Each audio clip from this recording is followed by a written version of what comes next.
সামনে এসএসসি পরীক্ষা, পড়াশোনায় মনোযোগ বসছে না।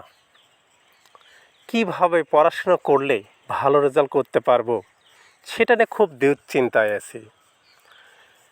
এই ভালো রেজাল্ট করার জন্য বা পড়াশোনায় মনোযোগ বসার জন্য কিছু গুরুত্বপূর্ণ নিয়ম অনুসরণ করা দরকার। আমি আজ আপনাদের কিছু গুরুত্বপূর্ণ নিয়ম বা কিছু টিপস দেব। আশা করি এই টিপসগুলো যদি অনুসরণ করো তাহলে তোমরা পরীক্ষায় খুব ভালো রেজাল্ট করতে পারবে। 1 নম্বর টিপস, লক্ষ্য স্থির করা। আমাদের বেশিরভাগ মানুষের পড়ায় মন না বসার প্রধান কারণ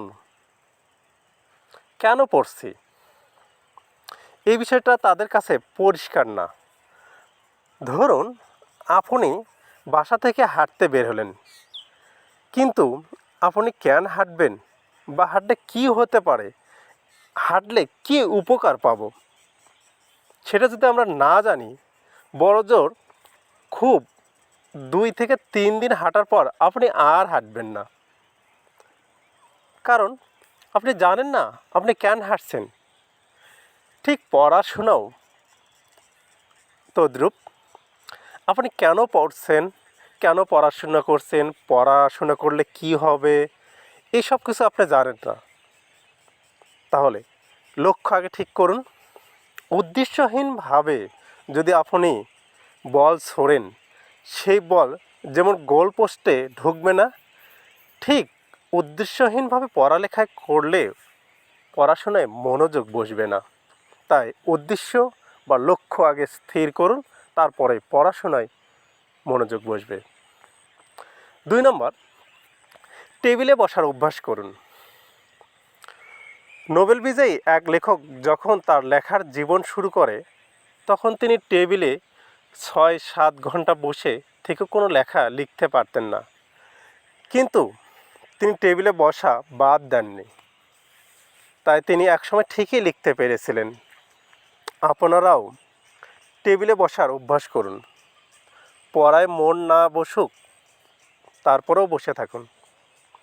এভাবে বসে থাকতে থাকতে একসময় পড়ায় মন বসবে। অনেকে বিছানায় কিংবা শুয়ে শুয়ে পড়েন, এটা একেবারে বাদ দিতে হবে। এতে কিছুক্ষণ পড়ার পর ঘুমের ভাব চলে আসে এবং পড়া ওখানেই শেষ হয়ে যায়। তাই টেবিলে পড়ার অভ্যাস করতে হবে। টেবিলে পড়তে বসার সময় পড়ার সব জিনিস নিয়ে পড়তে বসবেন। পড়ার সময় মনে পড়লো, আরে আমি তো কলম নেইনি বা খাতা নেইনি, এতে বারবার টেবিল থেকে ওঠার দ্বারায় পড়ায় মনোযোগ ব্যাঘাত ঘটে। 3 নম্বর অপশন, রুটিন করে পড়া। রুটিন করে পড়া পড়াশোনায় মনোযোগিতার জন্য খুবই গুরুত্বপূর্ণ। অনেকেই বলে থাকেন একদিন পড়লে অন্য দিন আর পড়তে মন চায় না বা কি পড়ব তা ভেবে পান না। এর জন্য রুটিন করা একান্ত প্রয়োজন।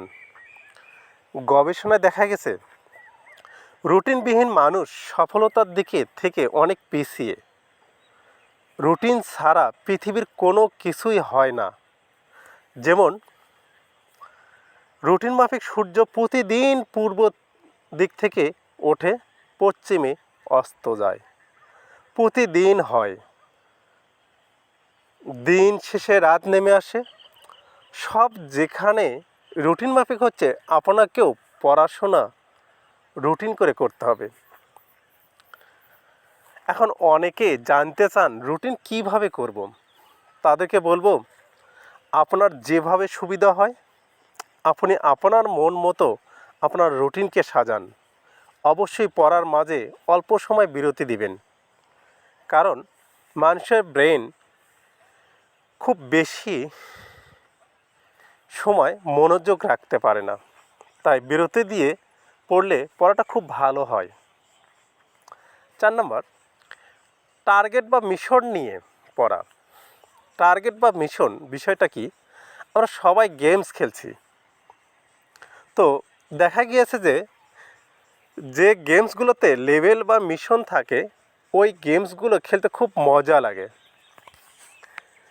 যেমন 1 নম্বর লেভেল থেকে অন্য লেভেলে এবং পরবর্তীতে 2 নম্বর লেভেলে যাওয়ার একটা প্রবণতা থাকে।